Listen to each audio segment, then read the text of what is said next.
Hey there, I'm Tony from the Marathon Mates. On this episode of the Flying Runner, we're talking about tips and tricks to help get you through your long runs. Whether it's having the right gear, listening to the right music, the right podcast like this one, or just running with a friend, we'll share what works for us and how we overcome the rut and the boredom of the long run. Are you ready to run? Let's go. Welcome to the thrilling world of the Flying Runner, brought to you by the Marathon Mates.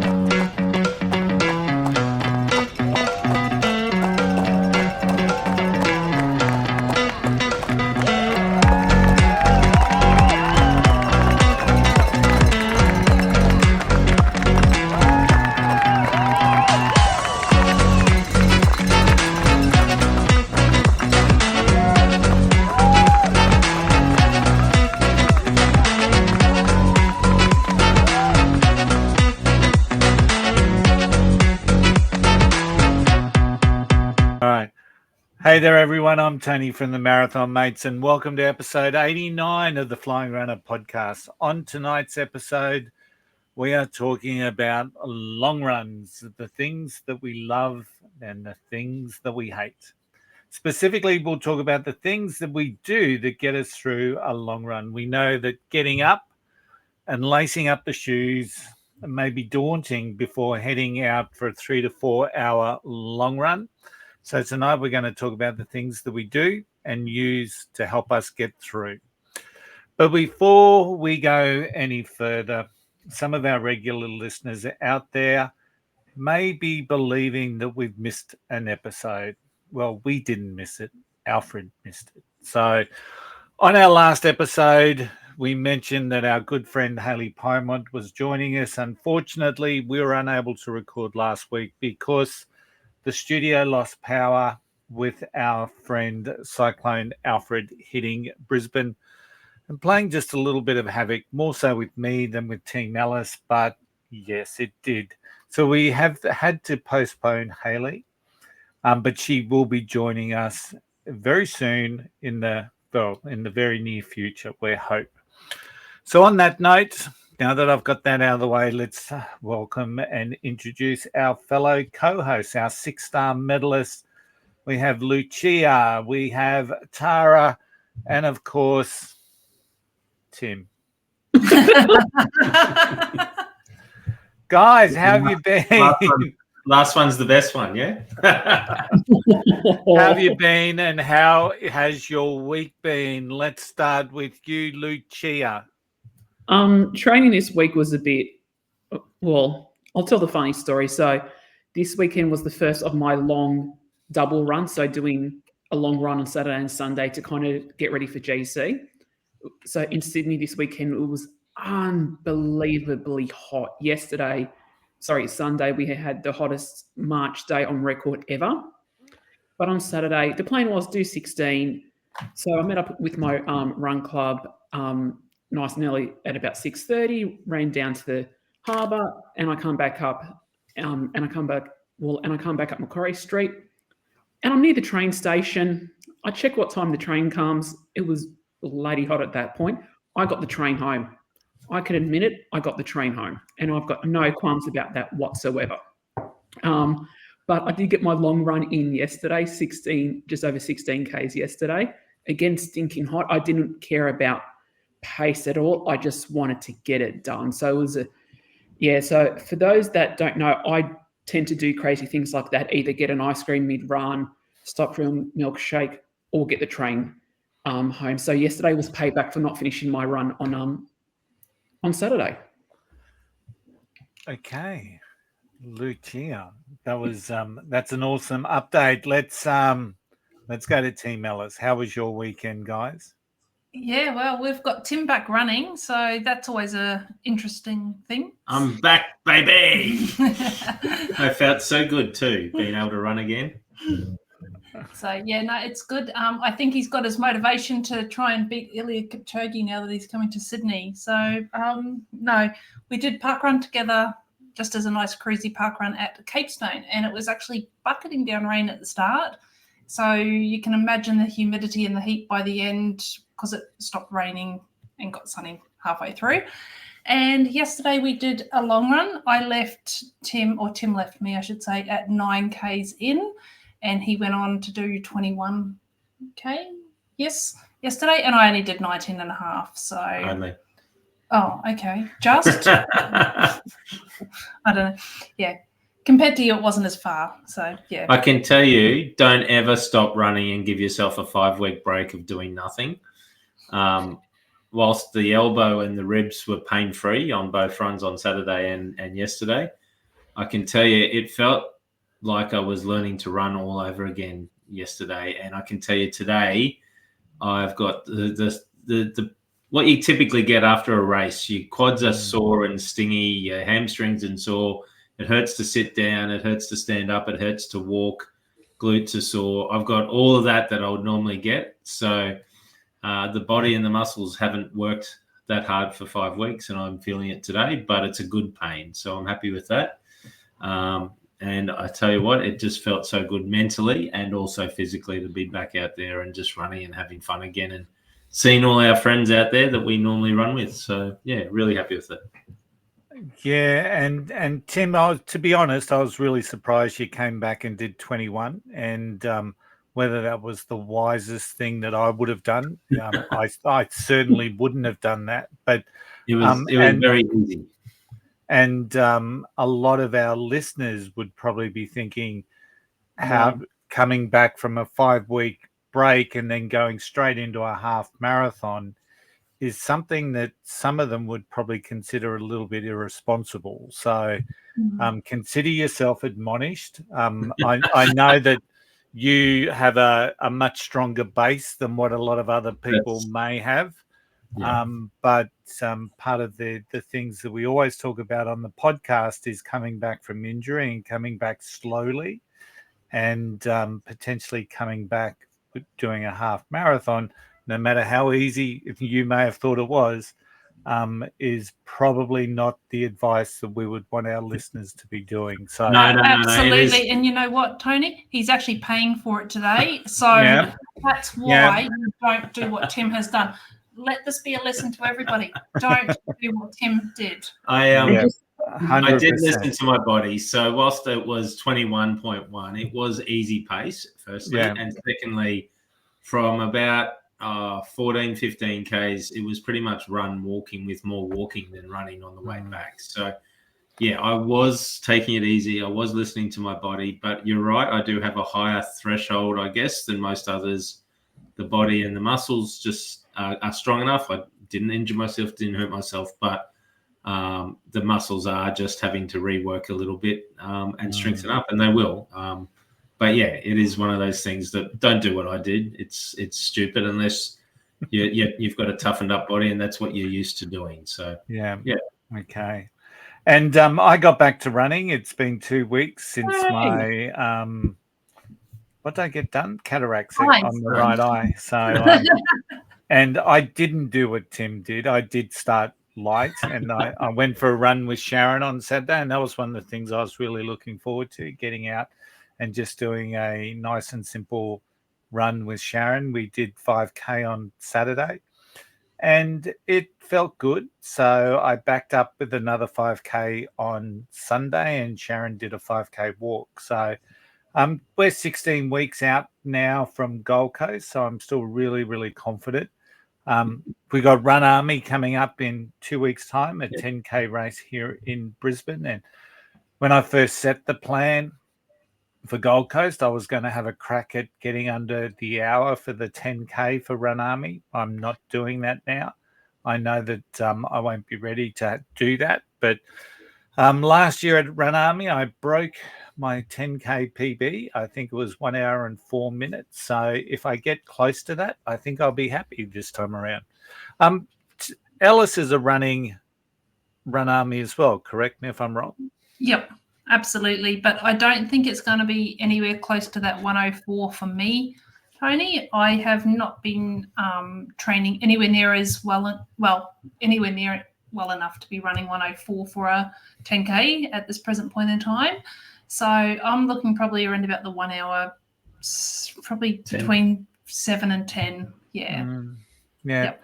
It's interesting because Sharon really didn't do a lot of running while I was off as well. And it's really interesting this time around how one partner, me, not being able to run actually affects and impacts the other runner who are used to running together. And I'm guessing that a very similar thing happened at the Ella's household, even though you had your treadmill runs that you were doing. It's you just don't get the same level of mileage, do you?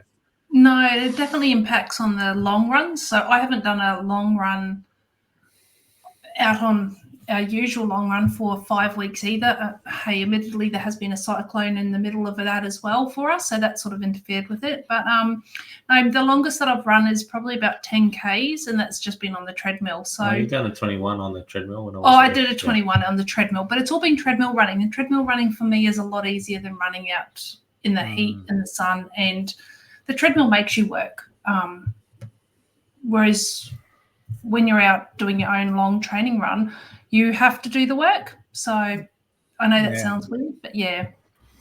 Absolutely. Only just one last thing. How many weeks till Gold Coast? I just want to see Lucia's eyes pop open again as you say it. About 16 weeks. That's the look. People keep asking me, why am I doing all 4 races? And my response to everyone is, why not? That's right. 100%. I just tell people that the crazy switch went on and I just don't know where it is to turn it back off again. So,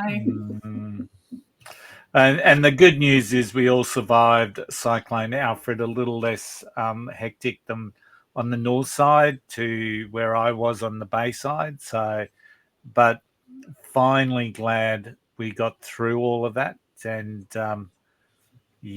so let's keep moving forward, and it's that time of the week. We've got the news. All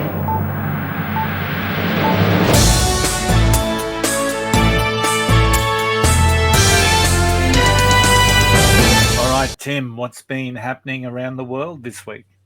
I've got to remember this because some of this is last week's news that I've brought over, so it's been a while since I've read it. So the first thing we're talking about is the New York Marathon Lottery. So earlier this month, the results of the New York Marathon Lottery were released.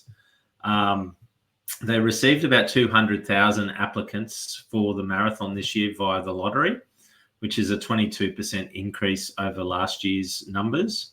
They've had runners from more than 150 countries apply in hopes of getting an entry into the marathon. They've submitted their lottery entries during a 2-week period from February 11th to the 25th of February. But out of 200,000 runners, only 6,000 get accepted via the lottery process, meaning that only 3% of applicants will actually receive an entry via the lottery, which is pretty crazy. Even with the limited number of spots, runners who've hit the time qualifier, which is the other way of getting in via the time qualification process, aren't necessarily guaranteed an entry either. New York road runners have said that they have had to adjust their time qualifier standard, accepting only the top 25% of marathon qualifiers, meaning athletes had to run at least 13 minutes and 20 seconds faster than the initial qualifying times.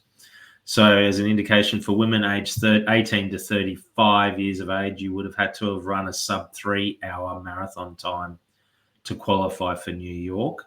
And those standards are even tougher now than what Boston Marathon is. So it's pretty crazy for an event that has 55,000 runners that they only can secure 6,000 spots via the lottery.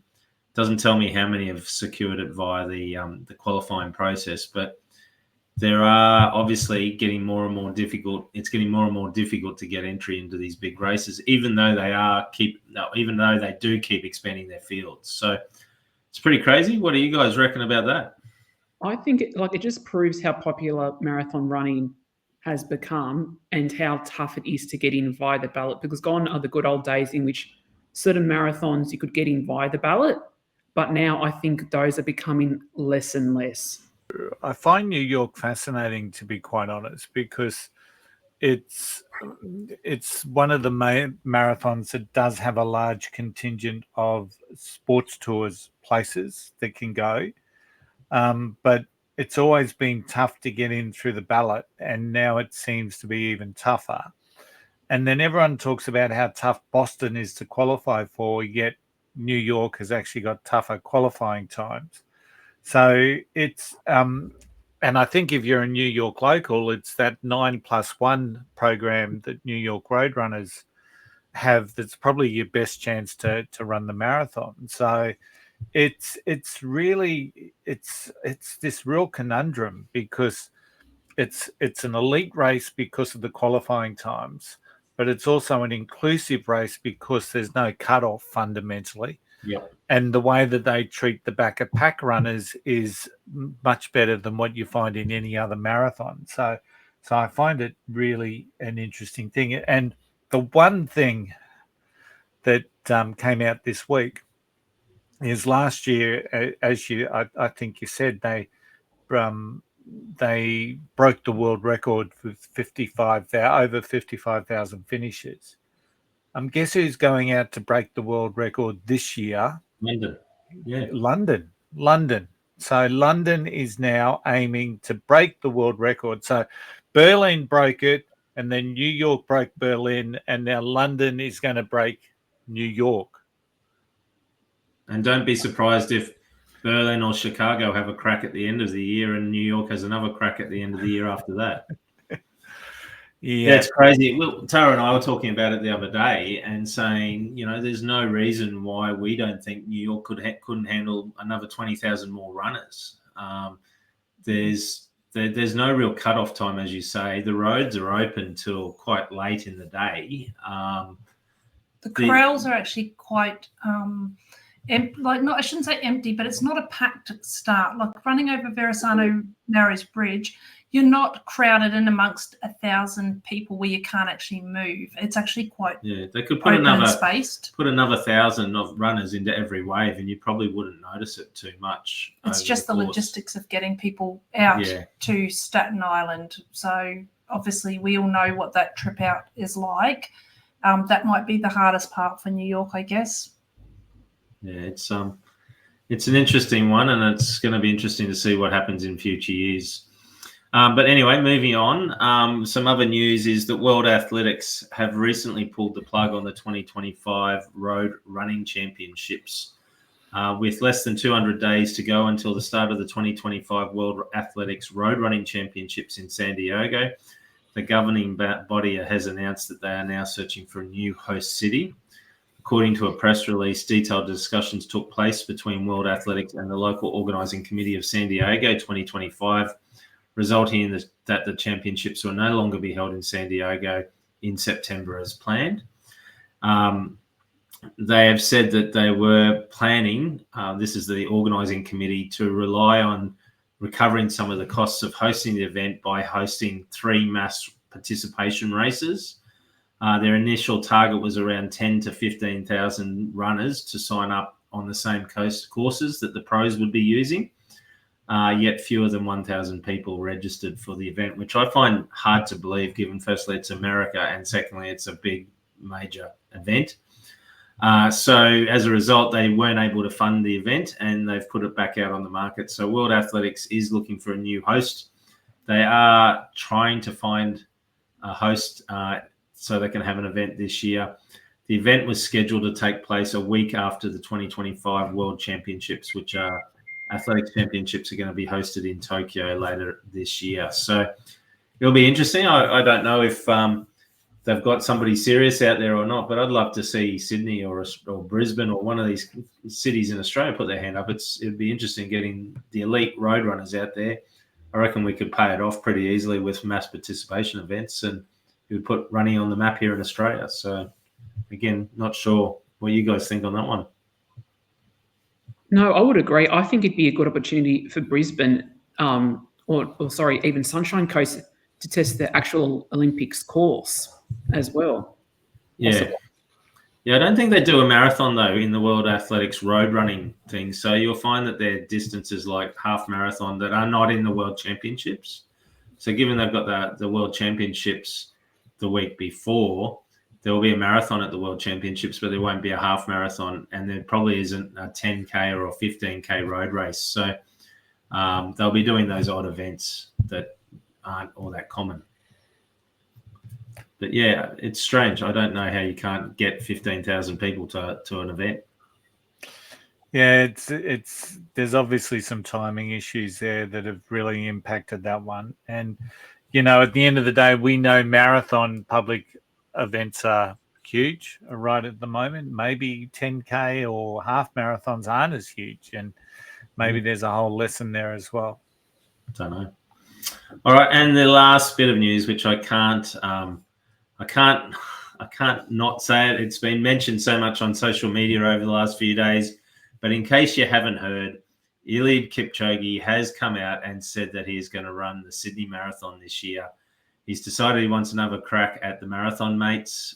He wants to try and beat us. It's going to be a tough challenge for him, but it's massive news. He's going to boost the event's popularity. He'll probably increase the crowd support on the side of the course. I think, Tara, you said of people that are talking about it on social media about just flying down to Sydney just to watch him run past. And to chase him around Sydney. So it's going to be interesting to see what happens there. But he has said he wants to come out and see kangaroos, and he won't be happy if he leaves the country without seeing one.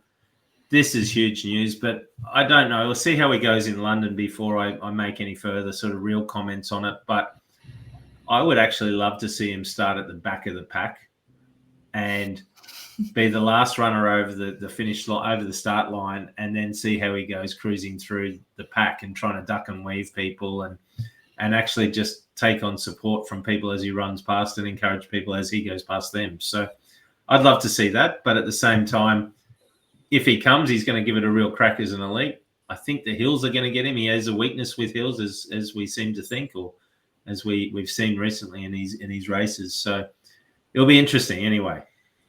Yeah, no, it's very, very exciting. I'm secretly hoping that once he finishes, goes back to his hotel, refreshes, that he'll come back and hand medals out to the people finishing at the back, and I'll be one of those, obviously being a sweeper with our good friend Stephen Tudgman. So I'm secretly hoping that's what he's going to do. Who knows? He did that in London a couple of years ago. Yeah, so I just, absolute credit to the TC. Sorry, absolute credit to the marathon team to get someone like that in Sydney's first year as a major. It's really putting Sydney's stamp on being a major. Yeah, and I know you'd love to see him at the back of the pack, but I don't think that's what Sydney's paid for somehow. Tim. So, I think they're going to want to see him up in that front pace pack. And, it's really interesting because Kipchoge very rarely notifies 2 races in advance. It's always, I'm aiming for one, and that's the whole focus. And maybe him doing 2 this year is a bit of an indicator too that maybe he's thinking about retiring, or he's thinking about the impact he's going to leave. So I think when we spoke after Sydney Marathon last year, we actually talked as a group that it needed someone like a Kipchoge or someone really high level to launch if it was going to be a major. And I'm just excited that when I saw it, I thought we were a bit pie in the sky when we were talking about that, but it's great that it's happening. And once again, I just can't wait to be running the same race as the great man himself. Yeah. Sorry, Tim. It'd be interesting to see if they get a female athlete of equal caliber. Well, Safan Hassan has said she's running 4 marathons this year, and so far we've only seen her in 1. So who knows? It will be interesting because it means that us as marathon mates still are at a different level than where he's at, because we all have a 6-star shiny medal and he doesn't. He's missing New York. He doesn't have New York. So it's unlikely he will back up after Sydney and then run New York. So we go for another year at least before he gets or joins us in the 6-star club. Yep. And that's the news this week. All right. Thanks, Tim. Spot on as always. So it's that time where we're actually going to talk about the topic of the podcast, and that's all about long runs. Now, the way it's going to work, I'm just going to open it up by asking some questions, and I'm just going to try and be as fair as I can, and keep Tim as quiet as I can. No, I'm serious. I'll be fair. I'll give everyone equal. Actually, it's probably Tara I'm worried about more than Tim, to be honest. But so, Lucia, if I start with you all the time, is that all right? Do you think you'll be able to? Go for it. Awesome. So, and I'm just stirring my fellow guests up on the north side, seeing that they missed out on all the fun of Alfred. So, all right. So let's first question. So, what do you guys do? And I guess a long run is part of what we do when we're in a marathon training block, or even if we're not training at all. Even if we're on a pre-week. No, sorry. No. Even if we're just running, we normally do one run that's going to be longer than the most of them. So, and for a long run, for some of our listeners, may only be a 5, a 7, a 10, etc., etc. So we're probably going to be talking longer runs during the course of it. But what do you guys tend to do, whether it's the days before or the night before a long run, to help get you set up for success? So let's start with you, Lucia. So what are you doing in preparation, the day or the night before? All depending where I'm at in my training block. If I'm doing anything, let's say more than about 15 or so the next day, I'll try and hydrate better the night before, including like a Powerade or Gatorade, and try not to have too much sugary stuff. But we know that always doesn't work. So yes, I try and have something heavier, not heavier, but more carb loading, whether that be. Now, this works for me, and as we know, I don't do things like a normal runner. Like I can easily have pizza the night before, burger. I've even done kebabs the night before. Surprisingly, a kebab actually works quite well as pre-race fuel. Sorry, as pre-long run fuel. So I tend to do that. And then in terms of just before I go to bed, what I like to do is fill my water flasks if I'm going out for a longer run, and actually put them in the fridge the night before. And that way they're a little bit colder.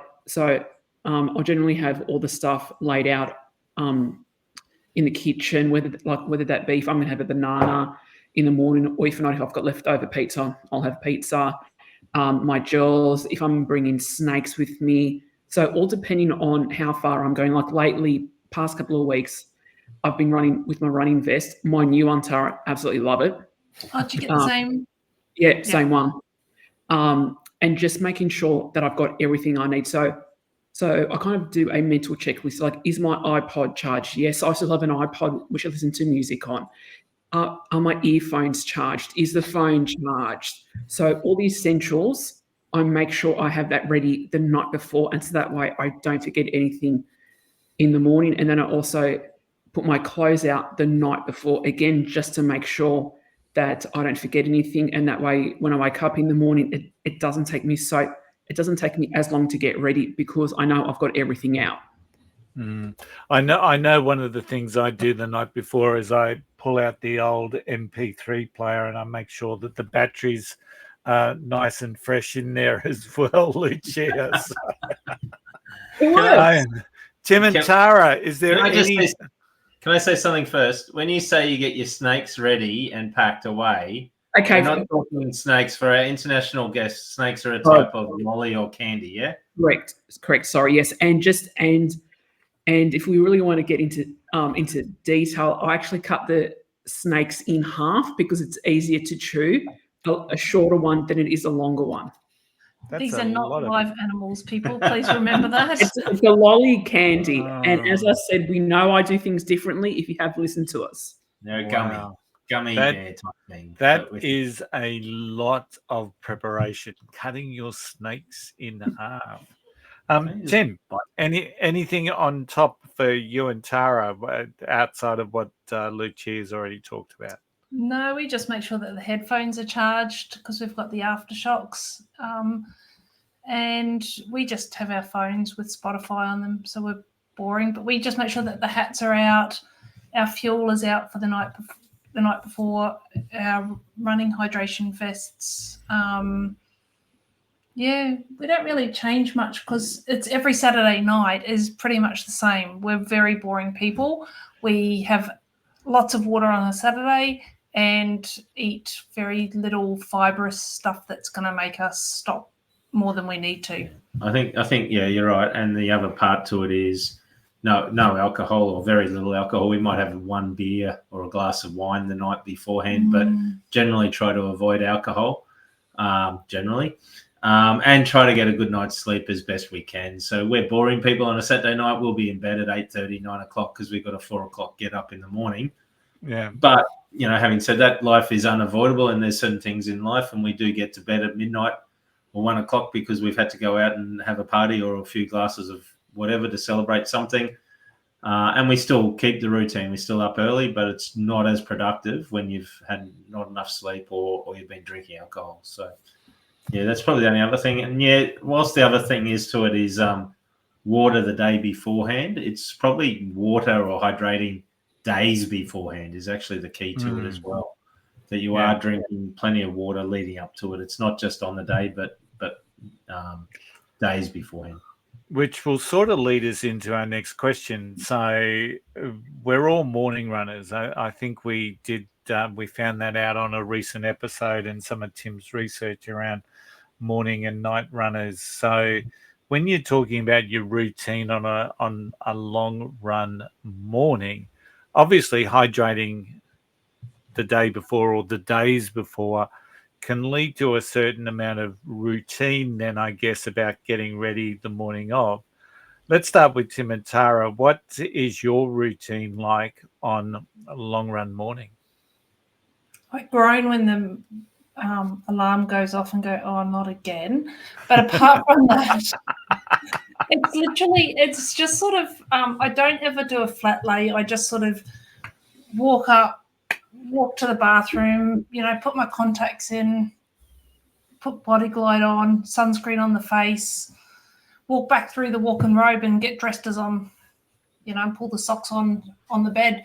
But no, I'm a very boring person. Like Tim sort of plans everything out and has everything ready for me. So I think if I didn't have Tim, it might be a bit more flustered and a bit more confused in the morning. That's why it's so screwed going on this holiday. But anyway, yeah, it is routine. We are literally up and we are dressed. We've done our toilets 2 times, 3 times, whatever it is. We are having something to eat, whether it's a banana, whether it's a Cliff Bar, whether it's something else that we have to eat beforehand. We do take a little bit of medication. I think I've talked about it before that I'll take a Panadol or paracetamol with some caffeine in it. Tara might have just some paracetamol. But we're out the door within about 45 minutes of waking up, and we're out on our running track within about an hour of waking up. And I do have my currants. I always have my currants before I go running as well. So, yeah. But, yeah, pretty much routine. Wake up, get going. We don't lie in bed. We don't sit there checking messages or anything for half an hour before we wake up. We're up. We're moving. I think largely because it just gets us straight out there so we can start the thing to get it over with as much as possible. The more you sit there thinking about it, I guess the longer you then talk yourself out of doing it. I also like to see the sunrise. So where we run, we get a really nice sunrise. So if you get there too late, you don't get the sunrise. So my aim is to always be there on sunrise. So that's sort of my motivation to keep myself going in the mornings. Yeah. Yep, you can't beat a sunrise over water. So, and once again, very similar in our household. We're up early. The toilet stops are there. No matter how many toilet stops you tend to have, you always tend to want to, once you start running, think, oh no, there's another one. So, but neither here nor there. But yeah, getting the gels ready, getting the nutrition ready. I don't do a flat lay. I just have it all folded next to me on my bed. Sorry, it's on the floor and I'm in the bed so that I know where it is. I don't have to think about it. And once again, it's just that routine that you want to get into. So Sharon's very, very similar. It is a lot easier having a buddy next to you to help prod you and get you going, I find. It must be tougher, I guess, for you, Lucia. Some mornings you must just struggle sometimes to get up. Sometimes I do, but I think because if I don't go for my run in the morning, it doesn't set me well for the day. And because I just want to get out there, running is my time. No one can call my name or anything like that. Like in that aspect, I'm actually quite disciplined. Like once the alarm goes off, okay, excluding some days if it's raining, because I won't go out and run if it's raining. I'm made of paper. Happy to admit it. If it's a light sprinkle, I've got no problem. But if it's anything heavier, I don't want to get sick because I don't want to set myself backwards. But generally, once the alarm goes off, I'm up. Yeah, I'm the opposite to you, Lucia. If I hear it raining heavy on the roof, I'm like, yes, let's go out and play in the puddles. So I'm one of those really weird people that actually really enjoy running in the rain, and I don't mind starting in the rain. So a lot of people are like, I can't start in the rain. I actually, yeah, when I hear the rain, it's like, yes, I'm going for a run. So, yep, a little bit weird. Yeah, and I'll leave that with both of you because I think that as soon as we hear rain on the roof, it's let's hope it stops. But can I tell you, during summer, there are so many times you're out there running and you're hoping it rains, right? Oh, yeah. Just to cool us down. So, hey, so question number 3. This is back to you, Lucia. We'll kick off. I know this is going to be different, especially from my perspective.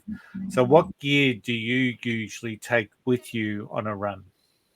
So if I'm just doing like a 5K, like I won't bring much with me because where I generally do my 5K run is Eliud and Senior Park, and I know there's bubblers along course, so I generally just bring my phone and earphones, so I don't need much. But anything longer than about a 10 or so, I'll bring my backpack. My hydration vest. I'll also bring. I don't even know what to call it, like a piece of cloth to wipe away the sweat, because especially at the moment, it's just sweating so much. So I find it easier just to get a cloth. No, not a sweat towel. Is it the buff? Is it the one that the buffs? buff. The buffs. Yeah, I always have a buff as well because it just gets the sweat off your face. Yeah, it's easier. So you name it, I had. I'm known to have everything: tissues, Panadol, or sometimes something stronger, flasks, like snakes. Vodka in it? You Sorry? were asking for something stronger. Is the flask got vodka in it? I haven't tried that one yet, but maybe on the next long run, or maybe for Goldie Tara. But my theory is I'd rather be over prepared and have it and not have it and need it. So yeah, so whether that be gels, food, medicines, what else? Sometimes even a poncho if I think it could rain as well. So I like to cover all bases. Excellent. Tara? Yeah, I'm the same as Lucia. I don't carry much if I'm running less than 10 Ks. I don't tend to carry much more than just my phone with me. I can survive for an hour or an hour and a bit without water.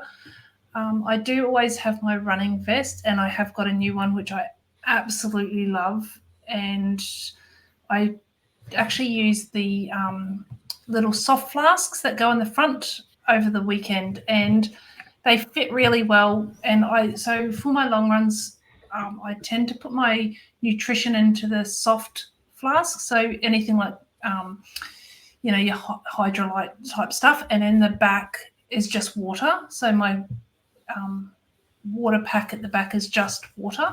But yeah, I'm like Lucia. I've got a bit of everything in my pack. It's got some Panadol. It's got lots of different types of nutrition depending on what I feel like eating, so that I've got a bit of a choice. Got some tissues in case the toilets don't have toilet paper. Just everything. So yeah, it's sort of my lifeline for a long run is my hydration vest, and I do carry a lot of water with me, even though there is bubblers along the way. I don't normally carry a jumper with me. Sometimes I do have a little thing of Body Glide in there, especially if I'm going for a very long run and it has been raining or it's really humid. I like to keep a bit of extra Body Glide or Vaseline with me as well, because chafing is awful when you get halfway through and then you've got to get home. So, Tim, after you've organised all that stuff for Tara, is there anything else that you take? As we say, we've got routines. So we always park in the same car park at our place where we go to. So we drive for our long run. We park in the same spot. I'm the same. I carry a hydration vest with me. But no, it's the same. At the end of the run, we've got jumpers in the car. We've got towels in the car. We've got the Tokyo ponchos that you get in the car. So if we are feeling cold, we can put them on afterwards. But pretty much everything Tara said, all the cheese said, I've got as well. And we always have. I don't have all the tissues and all the other stuff, but I don't need them. But in the car, we've always got hydrolyte or electrolytes in the car, so we drink that on the way home, so that we can make sure that our fluids are kept back up again and the electrolytes are put back into us. And we quite often will have like little protein balls that I make as well, and we eat them on the way home, so we've got the protein straight into us as well on the way home. Excellent. I don't take anything on my run. I as you know, and many of our listeners will know, Sharon and I do compass runs. Sharon doesn't like them as much as I do, because the minute she gets back to the car, she's thinking she should be going home. But we lay all the stuff, the drinks, the new. I'm sorry, I lie. I do carry nutrition with me because I like to chew that down as I'm coming to the car. But all our drinks are at the car, and once again, things like towels and whatnot are there for post run. And if it's going to be a hot day, I'll even have a spare shirt or two so I can change it. But every 5K we do a loop. Get back to the car, drink it, and from where we park, there's 5 different loops that we can run, all 5K. So depending on the long run, that's the way we like to work it. So, all right, how often do you stop for fuel and to take water, Tim? Well, I think I said it on the last episode with gels, and wonderful gels. I fuel generally around, or Tara and I fuel generally around that 45 minutes to an hour.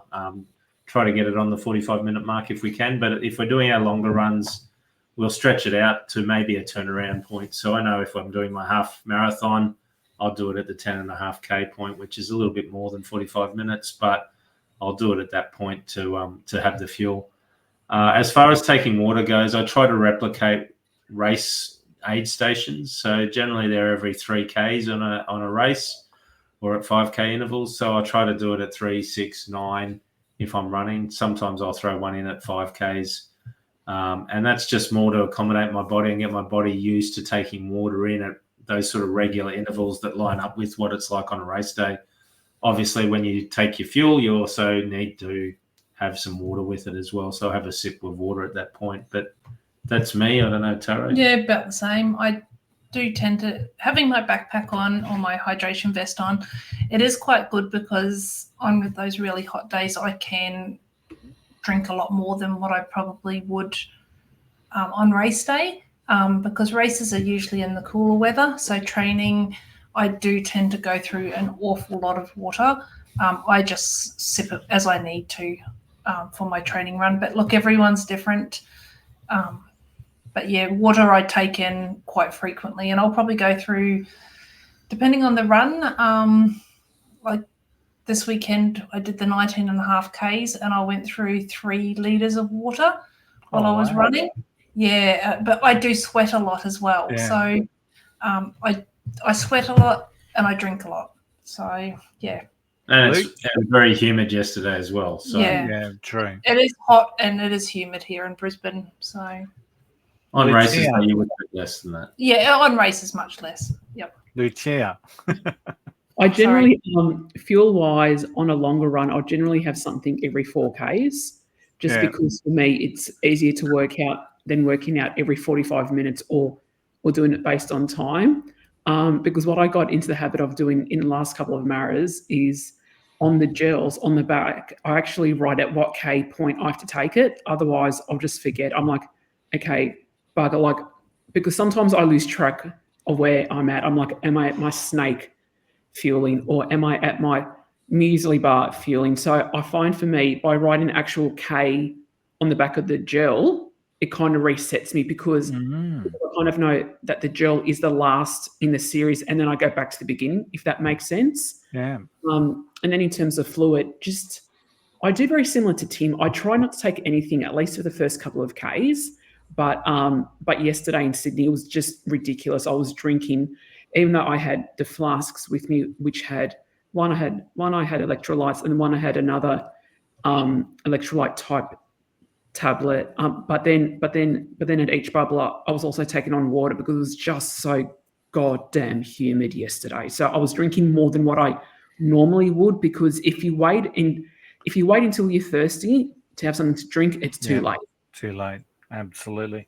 I aim for every 5K. So I just train myself that it's a loop.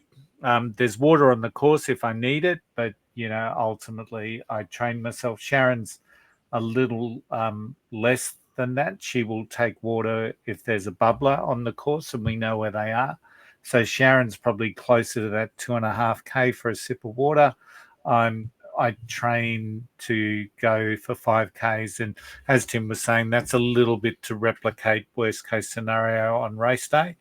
And if it's anything better on race day, it's a bit of a bonus for me. So let's talk about pacing of long runs, and I might kick this one off because I don't really think too much about, a lot of people talk about their long runs. They'll say, I want to run this far in at goal pace, I want to run this far in tempo, etc., etc. My strategy is pretty simple. I've got two paces that I think about. One's an easy run, one's an effort run. So, and what I'm doing this time around for Gold Coast is, as I ramp up the distance, I'll run it easy 1 week. I'll come back the next week and run the same distance with a bit more effort just to see where I get to. So that's it for me. That's my strategy. I try and get that pace where I need it to be. So whether it's an easy run as I ramp it back up, or whether it's an effort run to see how much I improved on the previous week. So Lucia, pacing. I kind of go by feel sometimes, because one thing I'm trying to do in my longer runs for Goldie is, because a friend wrote my plan, is at the end putting some strides. So either like 4 by 1 minute or 4 by 100 meters, whatever I feel like doing on the day, try and do that at the end. It's actually quite surprising how good I feel. But then sometimes if I'm having a good day, I'll do some quicker intervals during the run, because I do all my long runs with my run walk intervals. So I wait till maybe about, let's say it's on 10 intervals in. Like one interval might be like an easy one, next one might be a faster one, but I'm not focused. Like the longer runs, it's just about getting the distance in and not necessarily the pace. Like I'll do more pace work during the week. Yeah. Tara, you're like whatever that metronome type thing with your pacing. So tell us your pacing strategy. Yeah, look, I'm like Lucia. I just go by feel. I do try to stick to the same. Once I find the pace that I feel comfortable at, my body just sort of sits at that, and I just can keep going from forever. So, I mean, Tony, you've seen me at parkrun. Like I'll sit there and go, yep, I'm happy at 6 minute pace, and it just sort of stays there. For my long run, it's usually around about the 7 to 7.5 minute pace, because I don't ever really actually try and push hard on my long runs. My long runs is just about distance in the legs. I don't do strides. I don't do intervals. I don't try and do it at marathon pace. I don't do anything apart from just set it really at the pace that I want to go. And then sometimes on the way back, around about the 3Ks left to go, I'll do some walk-run intervals, and that's more just to relax those hips down and then good idea. Get your body starting to cool down, if that makes any sense. Yeah. Just so that I'm not pushing it hard, or my body just sort of starts cooling down in those last 3Ks. Yeah. Tim, what about yourself? I'm interested. Agree. Distance beats pace. That's the philosophy. It's more important to get the distance done on a long run than it is to worry about your pace. But having said that, I do try to do a bit like what Lucia was saying, build up some pace over some time. Or I think it was you saying it actually, Tony, where I try to get myself quicker over time. So I'm not focusing on I want to do a certain time this week or I want to do a certain time next week, but I want to see gradual improvement over the same distance over a period of weeks. And that will give me confidence. At the end of the day, you're not running your long runs at marathon pace or race pace. You're running it just at what feels comfortable to get the distance in the legs. But you still want to see some improvement over time. Yeah. Next question. I'm conscious of the time. So do you stop or walk whilst on your long run? So in the case of Lucia and me, of course, that's our strategy. It worked. So Tim and Tara. 100%. Yep. Nothing wrong with walking on your long runs. Nothing at all. Yeah. I go by feel, and if my body says to walk, I walk. Yeah. Listen to your body. There are long runs where I'll run the whole thing, but there are also a lot of long runs like yesterday where I will actually do a lot of walking more so than running. Yeah. Listen to your body. So let's talk about the place. And Tim and Tara have their happy place down there on the bay. And what about you, Lucia? Do you have like a standard location where you do your long runs? My standard location is I'm lucky because I live like literally 1K from Centennial Park, which is part of the Sydney Marathon course.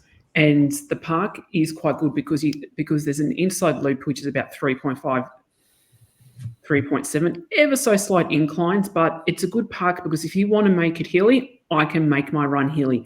If I want to make it nice and flat, I can keep it nice and flat. So sometimes what I'll do is I'll do one inside loop, and then I'll incorporate some hills, and then I'll do another loop and keeping it flat. So it's good because it does give me options. If I've got time, sometimes I'll run into the city as well, because that's got a steady incline coming back up. So yeah, so I'm quite lucky. I've got my two favorite options. I don't venture out too far unless I've got the time to venture out.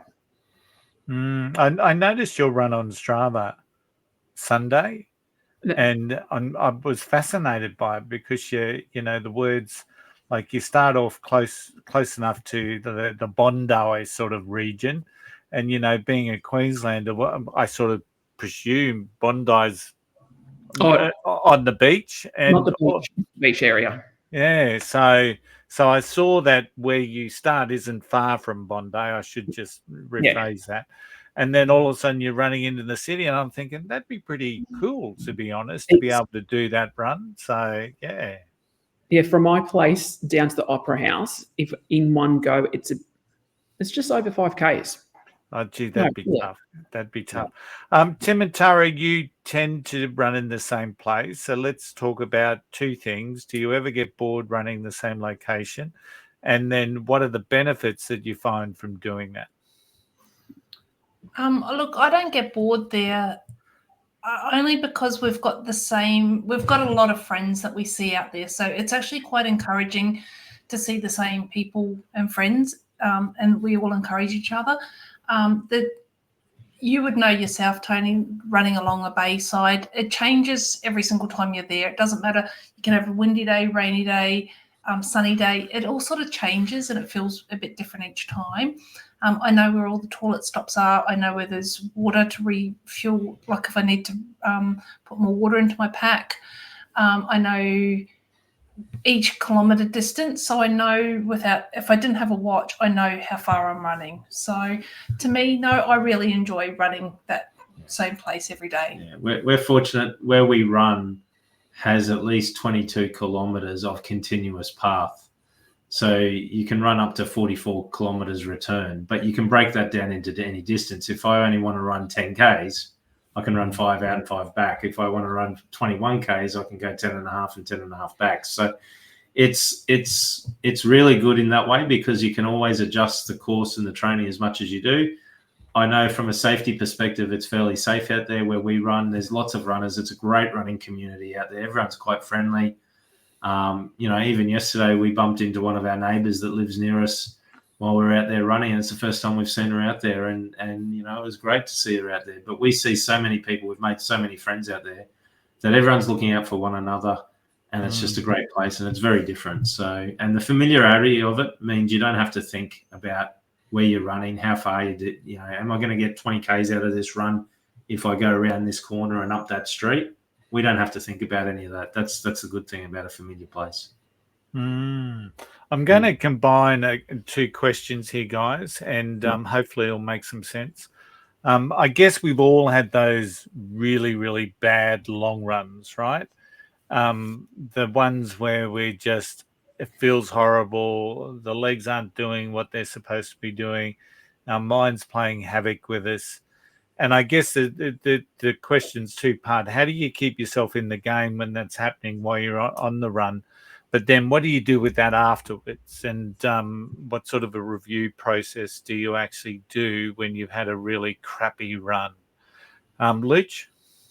I think sometimes it does happen to me more than what I'd like to sometimes, but then I think you've got to take the bad ones with the good ones, because not every run is going to be a good one. And then I think to myself, okay, what can I do differently? Or sometimes I could just be having a bad day and go, no, I don't have it in me, because sometimes I find if I'm out there running and if I'm not concentrating, which is probably a bigger thing, I could potentially injure myself, and it's not worth it, because I think there's always next week and there's always another run. It's not like it's my last run. So sometimes I just suck it up and it's like, yeah, it was a bad one today and there's not much I can do about it.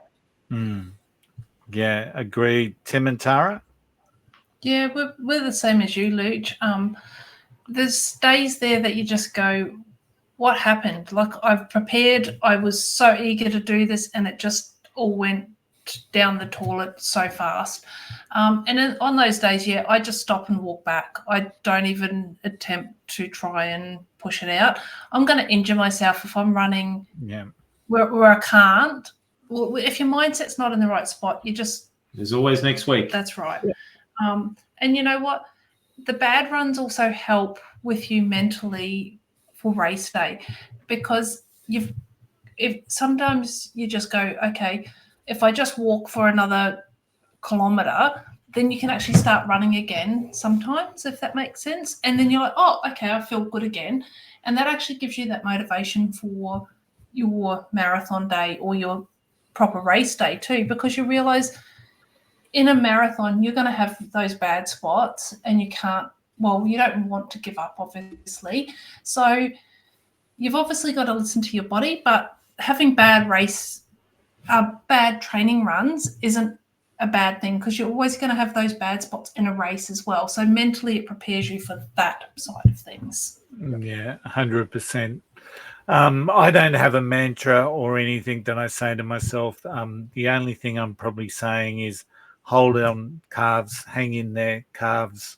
You've got this, calves. Because that's probably the only thing that I'm thinking about. Oh, my calves. Oh, what was that? You know, maybe I jump at ghosts a little bit, but who knows? Hey, you've all heard my excitement about when moving up to the Garmin 955 Forerunner, and all the additional stats that I can get and how I've been using them. Do you guys do anything similar? Do you look back on your long runs? Do you use your stats, and how are you using them? Let's start with Tara. So her shaking her head yes. So I like to look at them, and I like to look at them mostly to go, okay, my heart rate was doing this. Was it hotter? Was it, whatever? I also like to look at my heart rate in comparison to when I'm feeling really bad. So I'll go back to the time on that run. I'll go, okay, I'm feeling really bad at this time. Was it my heart rate? Was it something else that was happening? Was it the heat? Because obviously your Garmin tells you the heat as well that you're going through.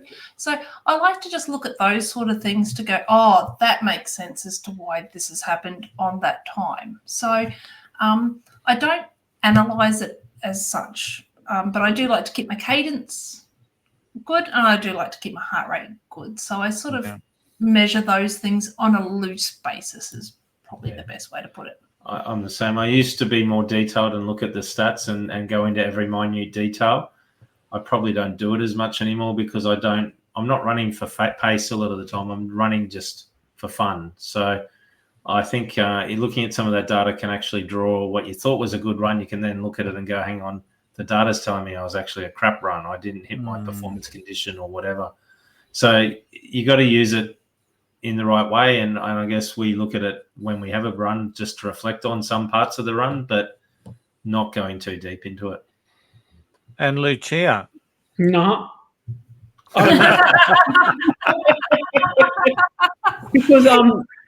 Because one thing I was trying to look for is on Garmin, it gives you the race predictor, and I was so far out. It's on crack because apparently I can do a marathon in under 5 hours. I'm like, have you not been with me on all my marathons, Garmin? Where on earth do you think I can do a marathon in under 5 hours? Go home, Garmin, you're drunk. Oh, it's on crack. But the one thing that I do look at, but I don't necessarily use it as gospel, is how it tells you like 15 hours for recovery, that's the only thing that sometimes I may look at. But I'm not like you guys. I don't have a look at the data and that stuff because I think my Garmin's on crack. Yeah, I do love you. You're great to me, but your race predictor is way off, my friend. Yeah, I got to agree with you on that race predictor thing. I just pulled mine up on the phone, and it's mind you, marathon's pretty accurate. 5:28. My best time's 5:29. So, and I want to go at least 5:15 at Gold Coast. So 2:24 for the half. That's pretty accurate. I think I went 2:21 at Brisbane half last year, so I want to beat that. 10K, it's now looking a little bit more accurate at 1:01. So it was sitting at 57 minutes when before I took my break. And 5K's a little bit out at 28:33. So it was at 26 or 27. So, and the one thing I'm really annoyed about that I found out too late is that I can pause my training status while I'm off running, because I was sitting here checking my training status, even though I was fundamentally not doing anything for 2 weeks.